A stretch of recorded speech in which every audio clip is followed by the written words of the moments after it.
We grow up believing in so many limitations that after a while our lives actually manifest those limitations. We hear ourselves saying things that we accept as truth, when in fact they are misbeliefs that have turned into our truths. Here are 5 of those myths or misbeliefs that permeate our culture. 1. I can't help the way I am. I've always been this way. If you find yourself believing that you must always be the way you've always been, you are arguing against growth. You must shed the illusion that you cannot help the way you are. You must create a knowing within you that you have the power to create whatever kind of person you want to become in all aspects of your humanity. 2. It's my nature. I inherited who I am, and it can't be changed. To enter the realm of real magic, you will have to suspend such thoughts and become a spiritual being first, a being who has no limitations in the inner domain where boundaries are non-existent. 3. My personality is controlled by my chemistry and metabolism. This is a lie we hear over and over again, and it is repeated in some of the most prestigious circles, making it even more difficult to overcome. While scientists may in fact have a point about body chemistry, what they too often fail to address is what kind of control we have over our own body. Our body chemistry is always being affected by how we choose to think.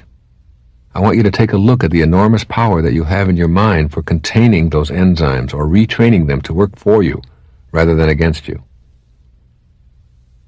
Here's misbelief number 4. My family is responsible for my personality. These kinds of pronouncements are the very sort of inner thoughts that will keep you from ever allowing miraculous changes to take place in your personality. You must know within that you not only have a choice today, but you have always had a choice concerning how you react to the influences of your family. The choice is always yours. Know that your family and your role within your family influence you today to the extent that you believe that they do. You must become the producer, director, and actor in the unfolding story of your life. 5. I can't escape my culture and times. If you believe that the culture determines who you are and what kind of a person you will turn out to be, then that will be your reality. On the other hand, everyone who has ever made a difference in the world has been an innovator. An innovator looks within and allows their conscience and commitment to a purpose decide who they will become. If you're going to follow your bliss and make a difference in the world, you will soon learn that you cannot follow the herd. Once again, it boils down to personal responsibility and a willingness to consult your own spiritual awareness, that higher and visible self that flows through you. As you think, so shall you be. These are the big 5 misbeliefs that make up the big lie that was thrust upon you from your earliest moments of consciousness. You must begin a program to overcome these illusions. As you now know, this entire program of creating miracles revolves around one single premise, that you become in the physical world that which you create in your invisible world. Here are the 6 keys to making yourself into the person that you choose for the purpose of fulfilling your heroic mission here. 1 is your personality. Create a fantasy in your mind and imagine exactly how you would like to be. Would you like to be more assertive, more loving and gentle, less anxious and nervous? For now, just know that all of these inner imaginings can be translated into physical behavior, for that is precisely what you've been doing all along anyway. Secondly, your talent. Just for a moment, visualize the optimal talent that you would like to have. Your choice to excel in any given area will be based upon your own personal interests. Your talent, like everything else about you, is a function of the invisible force that flows through your body. It is not in your hands, your genes, or any part of your physical apparatus. It is in the force that flows through all of your being. When you begin to know rather than doubt your talent, you will discover the necessary physical abilities to carry out your purpose. Third is your intelligence. How smart would you like to be? Would it take a miracle for you to be smarter intellectually than you already are? You are as capable as you need to be to fulfill your purpose. Your intelligence is infinite. Almost 20 years ago, I redefined intelligence in your erroneous zones. A truer barometer of intelligence is an effective, happy life lived each day and each present moment of every day. You are a genius. You can improve your arithmetic and reading skills. You can learn anything that you put your mind to. You are a spiritual being first and foremost, and you cannot put a number on that. Fourth, your habits and customs. Would you like to be able to change some of the things that you find yourself doing repeatedly but which do not serve you any longer? Use your magical powers of inner persuasion to challenge everything about yourself. Your personality is made up of the hundreds of habitual ways that you conduct the daily physical affairs of your life. You can change around your daily humdrum habits and get yourself fully involved in life, regardless of your income level or circumstances. Circumstances do not make a man. They reveal him, as James Allen reminded us in As a Man Thinketh. Learning to think in non-habitual ways is the essence of overcoming personality traits that no longer serve you. Fifthly, you're aging. Imagine for yourself the ultimate miracle, a slowing down, or even an elimination of the aging process. The way out of this trap, the real magic that is available to you, is located, as is everything else, in your invisible self, your mind. You can absolutely refuse to let an old person into your body. If you can work your mind in a genuinely magical sense, you can strongly affect the aging process of the cells composed of indestructible DNA. It is in your mind where that invisible intelligence works its magic that you must examine your attitudes towards aging. Do you think old thoughts? You can begin to rethink how you feel about having your individual cells deteriorate. And if you use your mind in a new way to develop a new knowing within, perhaps you will be able to affect that process that you have come to think of as inescapable. Your emotional health is another area. Your emotions are physical manifestations of your thoughts. The joy you experience is located in your physical body, and the chemicals that are present when you experience elation can be identified and quantified. You manufacture those chemicals in your own quantum pharmacy that begins with your mind. When you begin to heal the inner you and consult that inner voice constantly, you literally begin to alter your immune system. Emotions show up in your body as physical manifestations of your thoughts. Keep this in mind as we head toward the path of real magic. There's a lot of people out there, many of you, who, while you're having your first cup of coffee, are thinking about the second cup. Or while you're having your appetizer, are wondering if you're going to be able to get a dessert. And all of this stuff called appetizer and your main course and all of that is something you just sort of forget about, don't experience, in anticipation of what it's going to be in the next moment and the next moment. Now, the highest form of sanity that's out there and available for all of us is this present moment, the now, and making a peak experience, being able to make a peak experience out of a present moment, out of any present moment. The old saying is that life is what happens to you while you're making other plans. And you must understand that every moment in your life is a miracle to be lived, that you must stop looking for miracles in something in the future, and that not falling in love with your plan means that if you want to get someplace terrific, enjoy every step along the way. And then if you want to alter that, let's say you want to be a physician. You're young and you go to school and you want and all that, and then you realize, no, I don't think I want to go to medical school. That doesn't have to be a horrendous kind of letdown or a failure of some kind. You simply say, I think I'll move in this direction now. I'm moving. And every day you have to live fully, rather than suffering or postponing your gratification or postponing your purpose in the pursuit of something in the future which may or may not arrive for you, and if it does, you'll very likely be a completely different person anyway. That's one of the hard things to understand. Heraclitus said, there's nothing permanent but change. Change is the only thing there always is, including all of us all the time. So if you set a goal for yourself for a long time, you have to understand that you're going to be very, very different from the person that you are now. I had a good friend who was an internist, and he was in his 40s, and he said to me, it's this practice that's just getting to me. I'm owned by it, I'm making a lot of money and all that, but I don't want to do this. I want to be a sportscaster. He wanted to broadcast, and he wanted to practice on high school teams, and he'd always wanted to give that a try where he could be his own boss and not be a slave to it and all that. I said, well, why are you pursuing this? You're a physician and all that, but why would you want to continue doing that? He said, well, I decided a long time ago that I was going to be a physician, and that I can't change that now. I'm a doctor. And I said, who decided that you were going to be a physician? He said, well, I was 18 years old and I made that decision. I said, would you go to an 18-year-old today to get vocational guidance for where you should be going in your life? Would you consult a teenager for that? He said, well, of course not. I said, well, isn't that what you're doing? If you're not happy and not being fulfilled in what you're doing in this moment, you have the option to change that. And you don't have to be attached to what you've been. What you've been is just the choices that you made then. And if you don't want to make those choices now, and I can hear a collective rumbling in America as I say that, which is, yes, but I have responsibilities. Yes, but I have a mortgage. Yes, but, and there's a lot of those yes buts. And I say to you that if you have always been responsible and paid your bills, then that is who you are, and that's what you ought to consult, rather than someone who is telling yourself that a disaster is on the way if you make a choice to be something that you never dreamt you could be.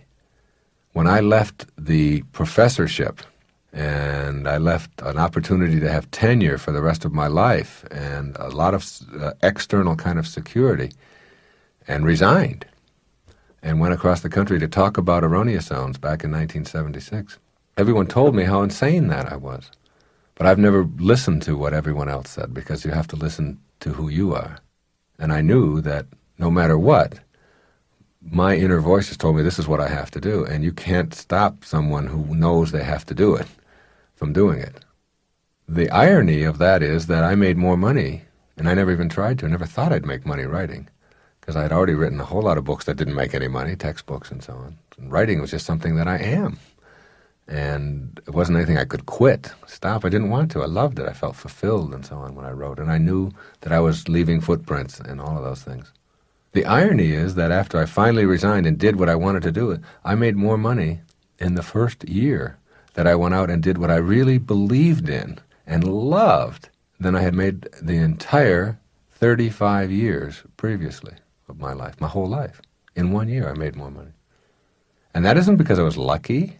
That isn't because I'm Wayne Dyer and I had any opportunity. I didn't have any more opportunity than anybody else. In fact, I had less. I came from complete poverty and many years in foster homes and orphanages and having to earn my own way through everything. Wasn't that at all. It was when you advance confidently in the direction of your own dreams and you go out there to live the life that you have imagined, success will chase you and arrive in your life in external forms in an amount sufficient to take care of your needs. It will happen for you. As long as you stay there and tell yourself you've got to continue to do something, you've always done it because you've always done it, then the only payoff you get for that is to defend your misery. It's like arguing for your limitations. The only thing you get are your limitations. And the people who love you, care about you, your family and so on, will support you consulting your inner voices and your inner signals and doing what it is that you know you have to do. And if you picture yourself being successful on it, and you know that it's going to work, and you won't let any other image into you, it will get stored away within you exactly the same as if you were out working on it. And if you guide yourself by that image and just won't let that image out, you can't not make it happen. You can't. It's that law of the universe, because an image gets stored away the same as an experience. And every obstacle you just see as an opportunity to see what I've got to do to shift and to do it. Meantime, you're feeling purposeful and you're being purposeful. You're no longer looking for a purpose, you are your purpose. I quote from the I Am discourses. The first expression of every individual everywhere in the universe, either in spoken word, silent thought, or feeling, is I am, recognizing its own conquering divinity. The student, me, you, all of us, endeavoring to understand and apply these mighty yet simple laws, must stand guard more strictly over his thoughts and expression, in words or otherwise. For every time you say, I am not, I cannot, I have not, you are, whether knowingly or unknowingly, throttling that great presence within you. These words, I am. I opened up this program with the words, I am well, I am perfect health. And where do you think they came from? What do these words, I am, mean? In Exodus chapter 3, and says, Moses, Moses. And the first words that Moses says to God are, here I am. Then he said, do not draw near here, this place. Take off your sandals and for your feet, for this place where you stand is holy ground. And God speaks to Moses and says, I want you to go to the Pharaoh and I want you to free your people. And Moses is going, wait, hold on here. Who am I? And who are you? Moses says to God, "Who am I that I should go to the Pharaoh and that I should bring the children of Israel out of Egypt?" So he said, "I will certainly be with you, and this shall be a sign to you that I have sent you. When you have brought the people out of Egypt, you shall serve God on this mountain." Then Moses says to God, "Indeed, when I come to the children of Israel, and I say to them, 'The God of your fathers has sent me to you,' and they say to me, 'What is his name?' what shall I say to them?" And God says to Moses, "I am that I am." And he said, "Thus you shall say to the children of Israel, 'I am has sent me to you. This is my name forever, and this is my memorial to all generations. My name is I am that I am." Now, every single time that you use the words "I am," you are citing the name of God right from the holiest books. And every time you say the words, "I am weak, I am poor, I am unlucky, I am unhappy, I am sick, I am unable to attract into my life what you want," you are desecrating the name of God. God did not say, "I will be." My name is, "I hope things work out well." My name is, "Maybe things will show up that I wanted, but possibly not." He said, "I am that I am." You must be conscious of how you use these words. I am. I am strong. I am well. I am content. Even if your senses tell you something different, I am. And as we move now into the meat of this program, you'll see that putting the words "I am" in front of something into your mind and imagination is a very powerful way to attract into your life, recognizing your own divinity. I am God is not blasphemy. It is your identity. The first of these 4 cardinal virtues is called reverence for all of life. Lao Tzu encouraged his devotees to have reverence not just for your family and the people close to you, but all of life. To have reverence for every human being, to see in every person not a judgment about what they are or what they aren't, what they should be or what they shouldn't be, but to see the unfolding of the Tao or the unfolding of God in that person and revere that. Not only do you revere that in all of the people that you meet in your life, but you revere it in every bit of life that you see. In all of the animals, you have reverence for all of them. In all of the plants, the planet, you have reverence for all that is alive, and you treat it with great respect. So that's the first of what he called the cardinal virtues. And if you practice this, magical things begin to happen in your life. The second of these cardinal virtues is what he called natural sincerity, which manifests as honesty. Not the kind of honesty that says, I don't steal, but the kind of honesty that manifests as, I am authentic. I walk my talk. What I say, I am. I don't lie. Not only do I not lie, but I present myself as a divine piece of the Tao, of God, of the source, of divine mind. I present myself this way. And I'm not, it's like you can't call yourself a kind person if you're not kind to the lady who cleans your toilet in the hotel room. If you're not kind to the person who drives you from one place to the other. If you're not kind to the person who trims the trees or empties your garbage. It isn't just being kind to the people in your family and to your children. It's about that kind of natural sincerity, and you don't waver from that. The third of these cardinal virtues he called gentleness. And gentleness manifests as kindness. But it manifests more than just kindness.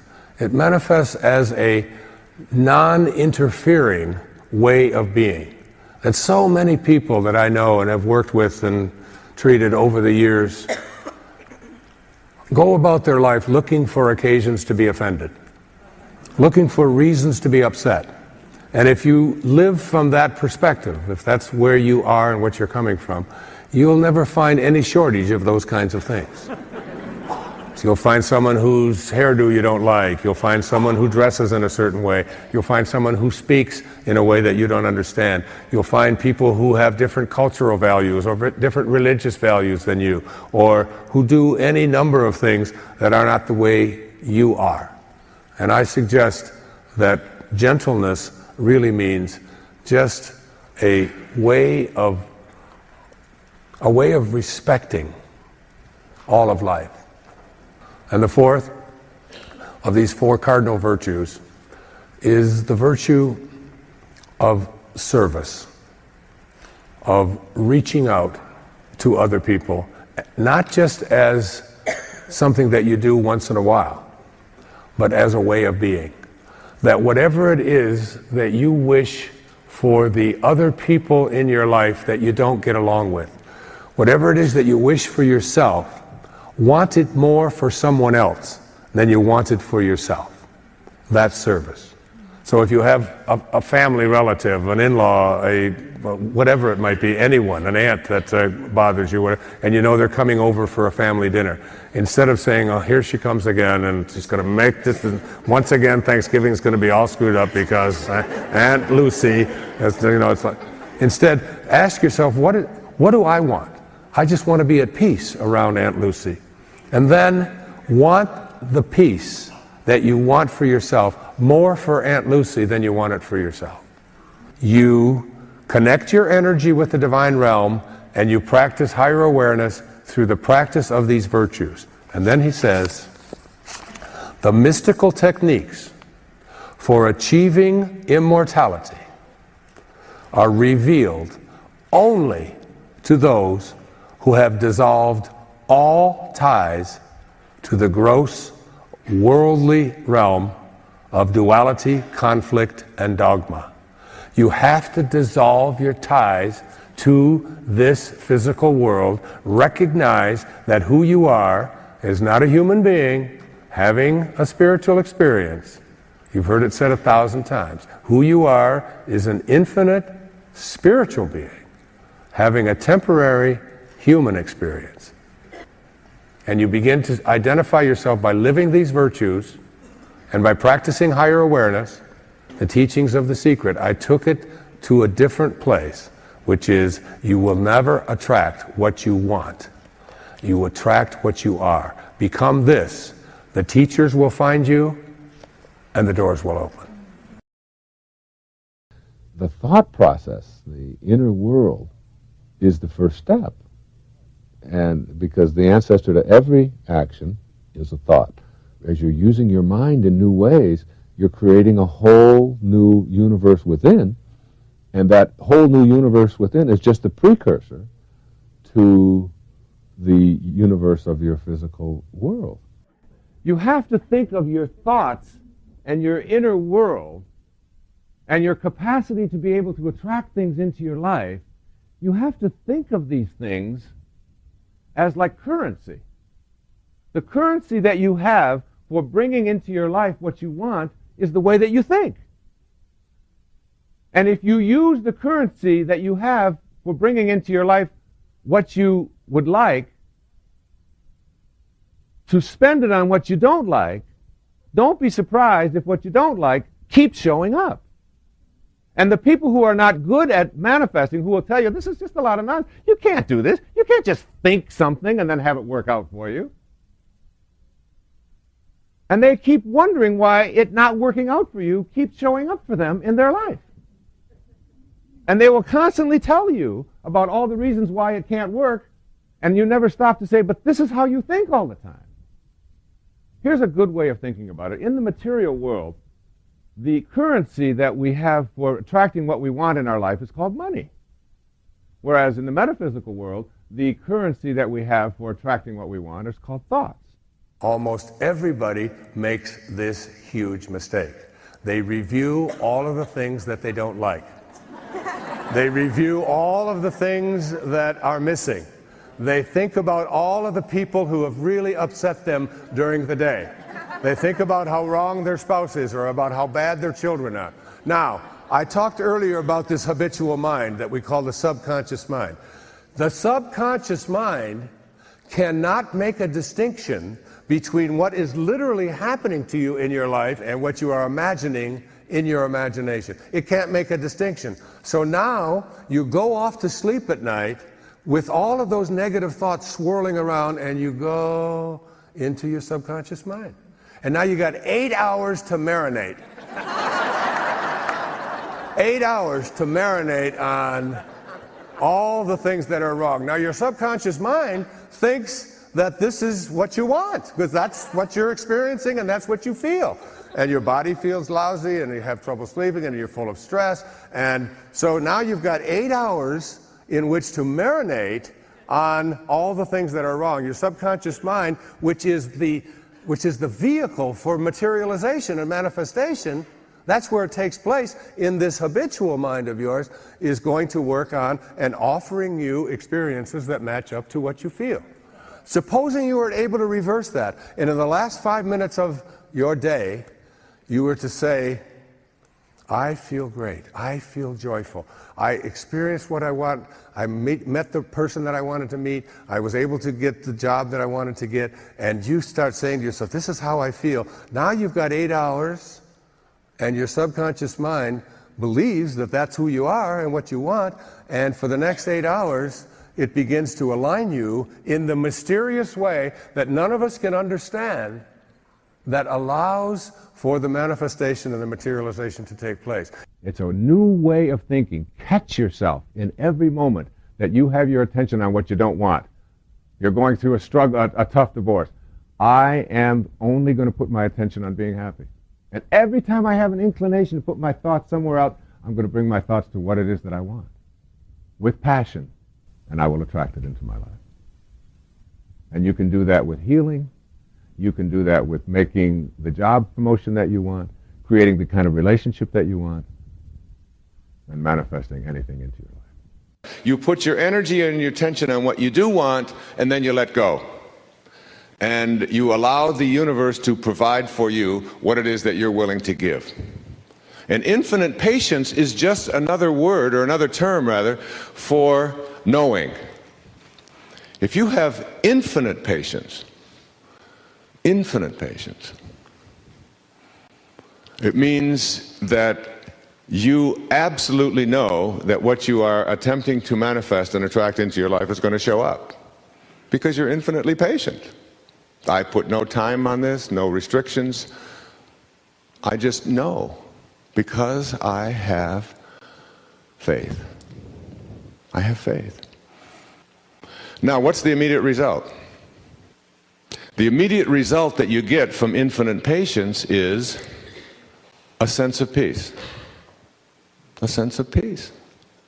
There's a wonderful line that is so paradoxical that most people are always asking me about when they read Manifest Your Destiny, which is, infinite patience produces immediate results. That's right directly out of A Course in Miracles. And the way I interpret that is that you have to detach from what it is that you want to attract into your life. Read The Life of a Cell. It's a beautiful little book. And when you look inside of a cell, you'll see little protons and neutrons and little atoms, whatever, all the things that are inside this cell, whether it's a rhinoceros's nose, or whether it's your ear, or whether it's a hair, or whether it's a piece of dust or whatever. Just assume it's you, a tiny little cell inside of you. What holds the cell together? What makes the cell stay together? Do you ever think of that? Why doesn't your nose slide off? Don't you ever think of that? You got to start thinking of these things. How come your arm always hangs there, you know?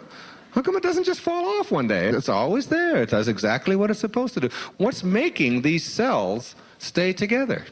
Well, scientists can't even answer that. They get to the thing that they call the source, that within every living cell there's something called the source. A heart starts beating inside a mother's womb 7 or 8 weeks after conception, and we have no idea. It's a total mystery to us. Not a physician on the planet can figure it out. Where was that life before? Where did it come from? Where does it go when it's not doing that? And what made that heartbeat out of nothing? How does that work? What is that? And how come in that tiny little drop of protoplasm is everything you need? I mean, it's your elbows in there, that hair that's growing over here that you don't want anymore. That's in that little drop there. And you can't stop it. You can't reverse it. It's all in there. The growth that has taken place in you, it's like it's all in that tiny little speck that you can't even see inside that cell. Life is such a mystery, this form business, until you begin to see that that isn't what life is. Like the person who eats the package and focuses on the package instead of the content. The package is your form. The real you wouldn't want to toss away, and so many of us do. Now, when there is harmony within a cell, within a tiniest cell you can find in your body, what happens to the cell adjacent to it? It cooperates with that cell, doesn't it? It cooperates with that cell. It doesn't eat it up. It doesn't try to hurt it. It doesn't try to destroy it. It is at peace. It is at harmony. And so harmony and cooperation become the essence of life. When there is not ease or serenity or peace within a cell, that is, when there is dis-ease or disharmony or an absence of serenity or arrogance rather than peace or aggressiveness, what happens to the cell next to it? It gobbles it up. It gets aggressive. It eats it up. It has no reference to the whole. Something that has no reference to the whole means that it has no regard for the whole. Like you have many, many life forms on you that are ugly if you look at them. Look inside your eyelid and study it. You'll see millions of little life forms, and then you magnify them. They got claws, and they got teeth, and they're in your eyelid, and there's millions of them. But they have a reference to the whole. They don't gobble up your eyeball. They don't say, I think I'll take an ear today. They don't do that. They stay where they belong, and they have a reference to the whole, and they work in conjunction with or in harmony with the whole, as do all the bugs in the lining of your stomach and in your intestine and your toenails inside your nose. They all have a reference to the whole, but cancer doesn't do that, does it? So it will eat up each cell because it doesn't have harmony within. And what will it do to itself? It'll destroy itself, won't it? A cancer in society is the same way. A cancer in society is one of us who is one cell, who doesn't have ease within itself, and has no reference to the whole, that is all the rest of us, or all of society, and doesn't see itself as part of all of you, and it will gobble up all of those around it until it destroys itself, doesn't it? So what is the answer to a cancer in our body and a cancer in our society? Is to get harmony within. And when you get harmony within, you cooperate with the cell next to you in order to save yourself. Now that's just like a little mini lesson in metaphysical philosophy. Now imagine me up here with you making yourself into a cell for a second, so that you got all these tiny little cells, and this philosophy applies. Now imagine we can all just stand back and see all of humanity, 6.5 billion of us, or 6 billion of us. Is that what we have now? And here is this huge mosaic that constitutes all of humanity, and it's a puzzle, and it has 6 billion pieces in it, but there's one missing. And you can get back far enough and see it. Where do your eyes go? Right to the missing piece. The totality of that life form is not complete without that missing piece, is it? That's how important you are. You make all of humanity complete. You are the I that is we. Just like the I that is we, that is inside of your pancreas, you are alive with life. All the different bacteria and all the trillions of cells and so on. And it's like you walk around all day long, you think, gee, I'm an individual all by myself, and I'm an island and all that, and you got zillions of little things inside of you going, and without them, you can't make it. And when something comes along inside your organism that no longer has a reference to the whole, isn't connected to the whole, you're eliminated, and so is it. Aren't you? Disharmony, then, becomes the thing that destroys us. And as long as you are in harmony and positive, and when people say, well, positive thinking is just a crock, it isn't, in the sense that a positive thought keeps you in harmony with the universe, and a negative thought keeps you away from it. Because we are thought, and the universe is thought, the fastest vibration, we have the capacity to either destroy or create, and we're the only things that do. That's why we're different than a pig and a horse, because we have a mind, and that mind is part of the universal mind. That unity, that oneness, is not any different. Like, I am as connected to you, but just because I'm 10 feet away from you, I am still a part of this totality called humanity, just like the bug that is 8 feet away from me down in my toenail, which seems so distant from me, but is still a part of me, is real as well. It's all one. So that oneness, that universalness, is not just some speculation. You connect to it all. And if all of us have harmony within us, gentle harmony within us, and we're flowing with the universe, it's just the most powerful thing in the world. See, I believe that circumstances do not make a man, they reveal him. That's from James Allen in As a Man Thinketh. One of the ironies for me is in the neighborhood that I live in Florida, real close to where I live is a very poor area. And I drive through there, and this area in Florida has the highest unemployment rate in the state of Florida. And the yards are the messiest in the state of Florida. Now, that is a real incongruity to me. Why would a neighborhood where everybody's unemployed, or so many people are unemployed, be so sloppy? Why would there be trash all over the front lawns? Why would the garbage not be taken up? These are people who have nothing else to do. They got all day long to work on their lawn and to keep it clean and to paint their house and to do whatever it is that they... But they're not doing that. Most of the time when you drive through there, you see a whole lot of people sitting around in groups, either playing cards or gambling, or there's some drug dealing going on. What I believe is that a person's circumstances reveal a lot about you. That we have choices as we go through our life, regardless of where we're born or what our status is or what our color is or whatever. We still have a lot of choices that we don't exercise, and what we do is we reverse it. We blame our circumstances on why my house isn't nice and why I don't have a lot of money. And we come up with all of these kinds of excuses. And what you have to do to understand the concepts that I'm talking about here is to get that when you get these principles and they become a part of your life, the circumstances of your life are going to start changing dramatically. It isn't the other way around. It isn't that my circumstances are the thing that created all of these problems that I have, and it's the man that I'm married to, or the woman that I'm married to, or the way my children behave, or it's the job I have, or it's my boss, or anything external to yourself. When you change around your attitudes and your beliefs about yourself and about your fellow man and about the universe and about your place in it, and you begin to adopt a loving stance towards all of those things, when you begin to think loving thoughts and positive thoughts and beautiful thoughts, that's what you ultimately have to give away. So instead of being angry at other people or your boss or whatever, what you have is only loving things to give back to them, or positive things or ways of thinking that are in harmony. That's what you have to give away. And when you start giving that away, you start amazingly seeing the circumstances of your life change. See, many times I will be speaking to an audience, or I'll be on television. This happened to me on AM San Francisco just a few months ago. And they were asking me questions about my life and all of this. And they said, well, don't you think that it's really easy for you to say all of these things about being positive and enjoying your life and the perfection of the universe and all of these kinds of things? Because look at you. You're a millionaire. You're a popular author. You've had a lot of fame. You're on television all the time. You've got everything that a person could want in life. It's easy for you to say. And my response was, then I'm the person that they should be listening to. I am not saying these things because I have a lot of money and because I have fame and so on, that maybe I have a lot of money and a lot of fame because I live these things that I'm talking about. And I'm the person who came out of a set of circumstances that everybody else who came out of those circumstances in my family and in my immediate surroundings don't have the things that I have that they think are so important. This money and this fame and all of these accumulations and things.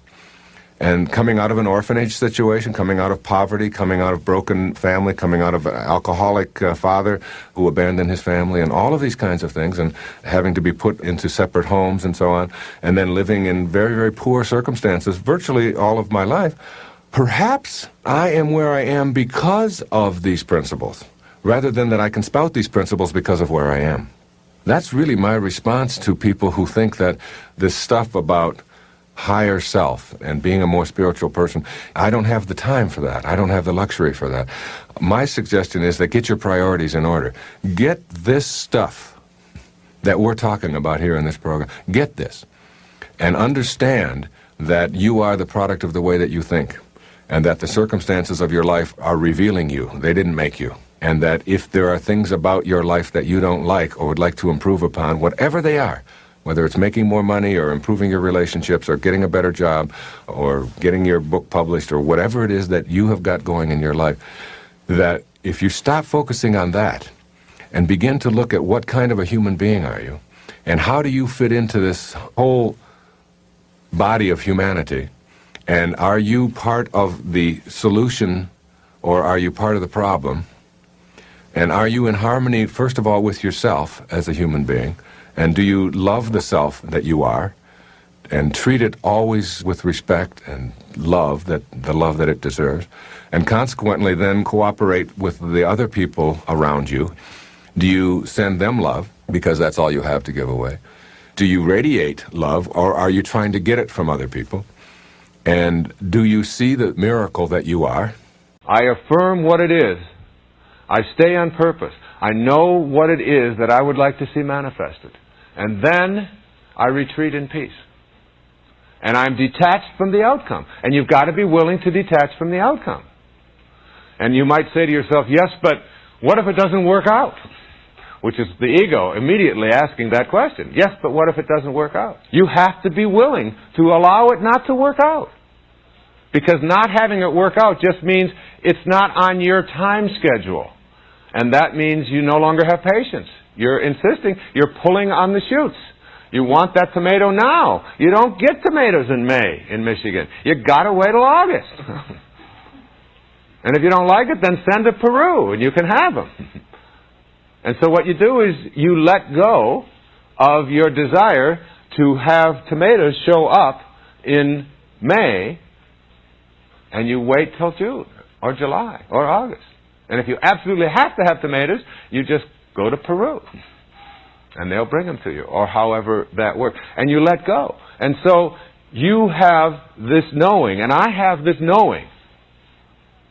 And when it's not working, I don't say to myself, okay, this is proof that this program is not authentic, and this is proof that what you're talking about isn't, and so and so. Great things have no fear of time. When you have the knowing, you have infinite patience, you get immediate results. The immediate result is you're free. You're at peace. And that's what the whole thing is about. That's all the higher self wants, is for you to be at peace. You get to be at peace, and you got everything you need in life. Every moment in your life that you're at peace, you're enlightened. So you have a knowing, and now it doesn't show up, and the contract doesn't work out, or they say no instead of yes. But you're at peace. You say, if it's not happening now, I'm still at peace. It'll happen. I know it will. And you go back to the principles. You practice unconditional love. You don't demand. You don't insist. And then you start seeing it show up in a different way. You thought it was supposed to be over here. Got my PhD in 1970. That year, I did a job interview. That was an opening that a friend of mine said, just do this job interview. It's great. It's for the vice president of a community college. And I said, all right. It was like triple what I was making at that time. But what I was doing at that time was I was teaching, and I was doing some great research projects. I was teaching at a university, which I loved, being there in that environment. I had a practice, which was terrific, a counseling practice. But this idea of being the vice president, I was 30 years old, of a college, and having all of the things that go with a vice, it was just too appealing to my ego. And I went in and I did the interview. And there was a long interview process at this particular community college in Michigan. First I had to meet with a group of students. And they all thought it was great, having a a guy who's just out of his 20s, be the vice president of the school. And I was cool. They liked that. Then I had to be interviewed by the faculty, and the faculty all thought that I was terrific. Then I went to the administration, and the administrators weren't quite sure about whether they wanted some young upstart to be coming in there, and so you had to get 3 out of 3. Well, I got 2 out of 3. I got the faculty and the student vote, but the administration vote wasn't, and it got down to myself and another man whose last name is Cunningham. It was going on for months, and it came down to 2 people, and I didn't get it, and he did. And at the time that happened, I was really kind of surprised. But there was a part of me that was relieved, because I kept thinking, I'm going to have to go to committee meetings. I'm going to have to put on a tie and a suit. And I'm going to have to go in there every day. And even though I was going to be making 3 times as much money, and I was going to have all of this sort of prestige thing over here, what I really wanted to be doing over here was going to have to be put aside in the name of these ego things. And I thought what I wanted was these things that my ego was telling me. But somehow the divine intelligence knew better.